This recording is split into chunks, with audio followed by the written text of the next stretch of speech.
آپ تابعی ہیں، یعنی کئی صحابہ اکرام علیہم الرضوان کی ہمارے امام اعظم ابو حنیفہ نے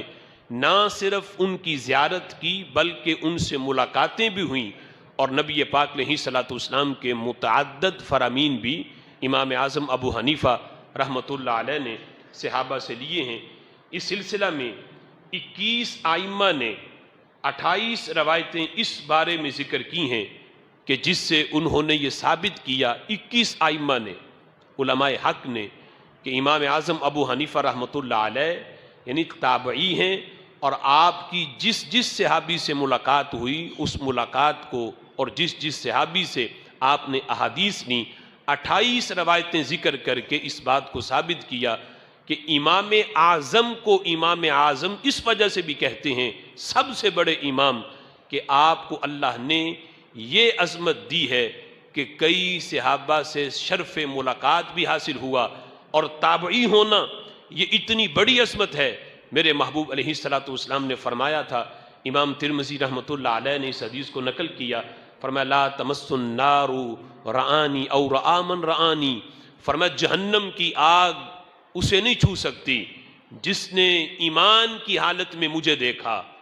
حضور فرماتے ہیں جس نے ایمان کی حالت میں مجھے دیکھا جہنم کی آگ اسے نہیں چھو سکتی،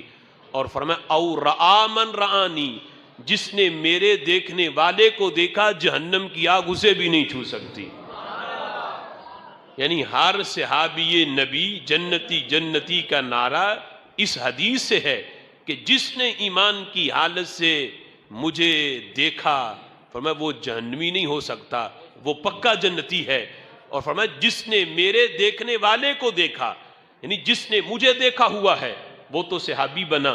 اب جس نے صحابی کو دیکھ لیا، میرے دیکھنے والے کو دیکھ لیا، میرے آقا فرماتے ہیں اللہ اس کے قریب بھی جہنم کی آگ نہیں کرے گا، اللہ اسے بھی جہنم سے محفوظ رکھے گا۔ امام ابو نعیم رحمۃ اللہ علیہ نے اس بات کو لکھا کہ خود امام اعظم ابو حنیفہ رحمۃ اللہ علیہ فرماتے ہیں کہ میں نے حضرت انس بن مالک رضی اللہ تعالی عنہ سے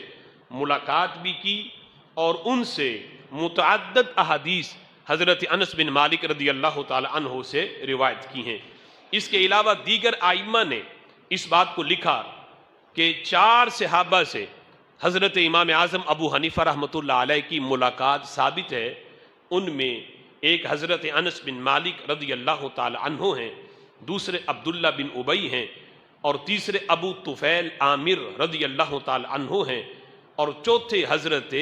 سہل بن سعد رضی اللہ تعالی عنہ ہیں۔ یہ 4 صحابہ، ان کی زیارت اور ان سے ملاقات کا شرف اور ان سے متعدد احادیث حضرت امام اعظم ابو حنیفہ رحمۃ اللہ علیہ نے روایت کی ہیں۔ آج وہ غیر مقلد کا وہ ٹولہ جو حضرت امام اعظم ابو حنیفہ رحمۃ اللہ علیہ کے بارے میں بغض رکھتے ہوئے یہ کہیں کہ بخاری شریف کا تو ہر جگہ پہ حوالہ ہو، امام بخاری رحمۃ اللہ علیہ پوری بخاری شریف کے اندر 3 ثلاثیات ہیں ان کی جس پہ امام بخاری رحمۃ اللہ علیہ کو فخر ہے۔ وہ کہتے ہیں کہ میرے اور نبی پاک علیہ الصلوۃ والسلام کے درمیان 3 واسطوں سے وہ حدیث امام بخاری رحمۃ اللہ علیہ تک پہنچی، سب سے کم واسطے صرف 3 حدیثوں میں ہیں جس پہ امام بخاری رحمۃ اللہ علیہ فخر کرتے ہیں۔ تو انہیں غور کرنا چاہیے، جس امام بخاری کا نام وہ لیتے ہیں وہ بخاری صرف 3 ثلاثیات پہ فخر کریں۔ ہمارے امام اعظم وہ ہیں کہ جن کے اور رسول اللہ کے درمیان واسطے کے لحاظ سے صرف ایک واسطہ ہے، صحابی رسول کا، ڈائریکٹ صحابہ سے حدیث کرنے والی ذات حضرت امام اعظم ابو حنیفہ رحمۃ اللہ علیہ کی ہے، جن کو رب ذوالجلال نے امام بخاری پر اس لحاظ سے بھی عظمت اور فوقیت عطا فرمائی ہے۔ حضرت امام اعظم ابو حنیفہ رحمۃ اللہ علیہ کے دادا وہ اکثر حضرت علی رضی اللہ تعالی عنہ کی مجلس میں جایا کرتے۔ ایک دن اپنے بیٹے اور حضرت امام اعظم ابو حنیفہ رحمۃ اللہ علیہ کے والد محترم ثابت ان کو ساتھ لے کر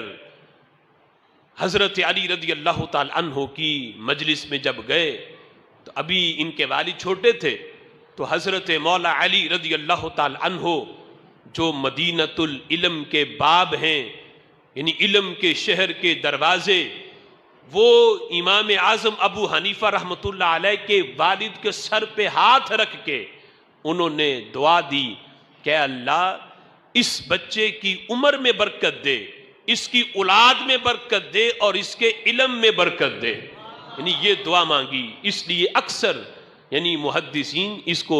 حضرت امام اعظم ابو حنیفہ رحمۃ اللہ علیہ کی سیرت لکھتے ہوئے اس واقعہ کو لکھ کر کہا کہ امام اعظم ابو حنیفہ رحمۃ اللہ علیہ کے پاس جو علم آیا وہ حضرت مولا علی رضی اللہ تعالی عنہ کی اس دعا کی یہ برکت تھی، اور اس دعا کا یہ کمال تھا کہ اس دعا کو اللہ تعالیٰ نے جو علم کی برکت کی دعا ملی اس کا اظہار حضرت امام اعظم ابو حنیفہ رحمۃ اللہ علیہ کی صورت میں ظاہر ہوا۔ امام اعظم ابو حنیفہ رحمۃ اللہ علیہ وہ عظیم ہستی ہیں جنہوں نے تابعین میں سب سے پہلے قرآن مجید فرقان حمید کے نور کو آگے پھیلایا اور اس کی جامع تشریحات پیش کر کے اس امت کو 5 لاکھ مسائل کا حل عطا کیا۔ 5 لاکھ مسائل کا حل قرآن و سنت کی روشنی میں یہ سوغات تیار کر کے اس امت کو دی۔ حضرت امام شافعی رحمۃ اللہ علیہ کا قول آپ فرماتے ہیں کہ قیامت تک فقہ پہ جو بھی قرآن و سنت سے مسائل اخذ کرے گا اور فقہ پہ کام کرے گا اسے اس میدان کے اندر حضرت امام اعظم ابو حنیفہ کی شاگردگی ضرور کرنی پڑے گی۔ یعنی ان کے بیان کیے ہوئے جو اصول ہیں کہ کس طرح قرآن سے مسائل اخذ کیے جاتے ہیں، کس طرح احادیث سے مسئلے حل ہوتے ہیں، کہتے ہیں ان کی سوغات تیار کی ہوئی اس کو ضرور کھانا پڑے گا۔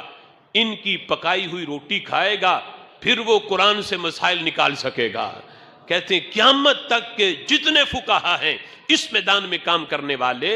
وہ حضرت امام اعظم ابو حنیفہ رحمۃ اللہ علیہ کے بال بچے کی حیثیت رکھتے ہیں، اور امام اعظم ان سب کے باپ